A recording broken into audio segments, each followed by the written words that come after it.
Ballonnement, douleur au ventre, troubles digestifs inexpliqués, inconfort permanent.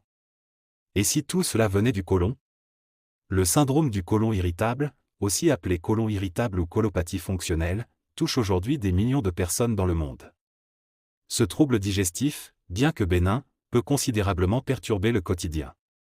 Il agit comme un parasite invisible, imprévisible, souvent incompris même par les professionnels de santé. Les douleurs apparaissent sans prévenir, les repas deviennent source d'angoisse, et la fatigue s'installe doucement mais sûrement. Beaucoup de personnes pensent qu'elles doivent vivre avec. Pourtant, des solutions existent. Non, ce n'est pas dans votre tête. Oui, on peut calmer, apaiser, et parfois même oublier ce syndrome au fil du temps. Il suffit de mieux comprendre son corps, d'adopter certains réflexes simples, et de retrouver un lien de confiance avec son ventre. Dans cette vidéo, nous allons voir ensemble 6 clés essentielles, pour comprendre le côlon irritable, apaiser les symptômes et retrouver une digestion plus sereine, naturellement. Numéro 1. Comprendre le syndrome du côlon irritable. Le côlon irritable n'est pas une maladie grave, mais un trouble fonctionnel. Cela signifie que l'intestin ne présente pas de lésions visibles, mais qu'il fonctionne de manière irrégulière. Concrètement, cela se traduit par des douleurs abdominales fréquentes, des ballonnements, un transit perturbé, diarrhée, constipation, ou alternance des deux, et une sensation de gêne quasi permanente après les repas. Ce syndrome est souvent déclenché par des facteurs comme le stress, certains aliments, ou un rythme de vie irrégulier. Ce n'est pas une inflammation, ni une infection, mais un dérèglement de la motricité intestinale et une hypersensibilité du tube digestif. Numéro 2. Identifier les facteurs déclencheurs. Le premier réflexe pour mieux vivre avec un côlon irritable, c'est de repérer les éléments qui déclenchent ou aggravent les crises. Chez certaines personnes, ce sont les aliments riches en sucre fermenté cible, appelés FODMAPs, comme les oignons, le chou, les pommes ou les produits laitiers. Chez d'autres, le stress ou un manque de sommeil peuvent suffire à provoquer des douleurs. Tenir un journal alimentaire, noter les réactions de son corps après chaque repas ou situation stressante, peut révéler des liens insoupçonnés. Ce travail d'observation est souvent le point de départ vers un meilleur confort digestif. Numéro 3. Adapter son alimentation en douceur. L'alimentation est un levier essentiel. Il ne s'agit pas de suivre un régime strict, mais de trouver ce qui convient à son propre corps.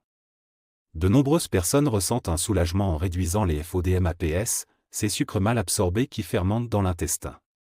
D'autres bénéficient d'un retour au simple, des légumes cuits à la vapeur, des céréales complètes mais pas trop riches en fibres insolubles, des repas légers et bien mastiqués.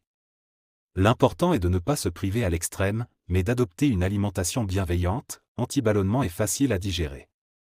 Certaines infusions, comme la menthe poivrée ou le fenouil, peuvent aussi apporter un vrai soulagement après les repas.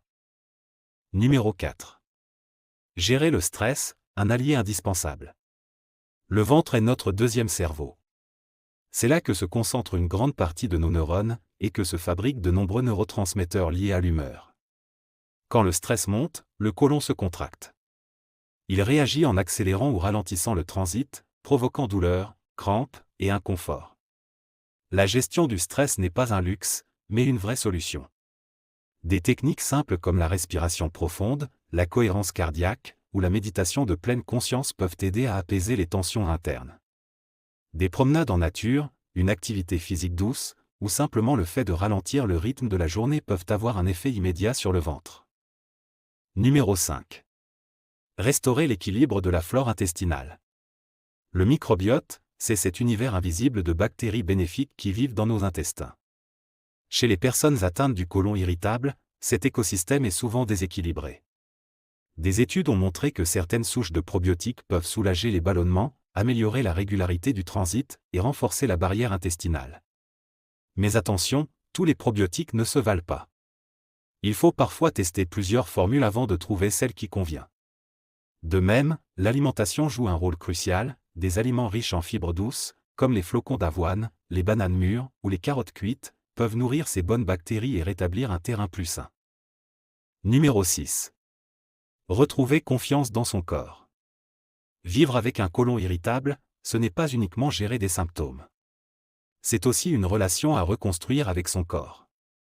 Beaucoup de personnes finissent par redouter les repas, les sorties, voire même les moments de détente. Le ventre devient un ennemi silencieux. il est essentiel de retrouver une forme de paix avec soi-même.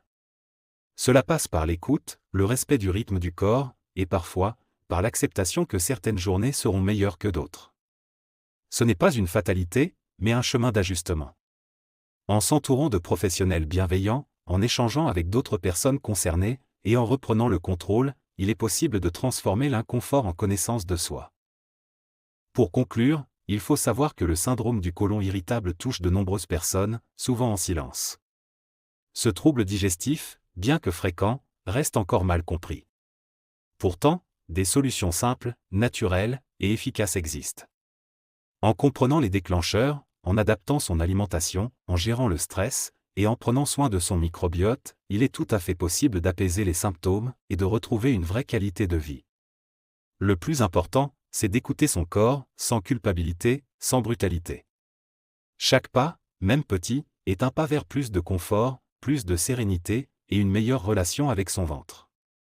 Alors, ne perdez pas espoir. Le soulagement est souvent à portée de main.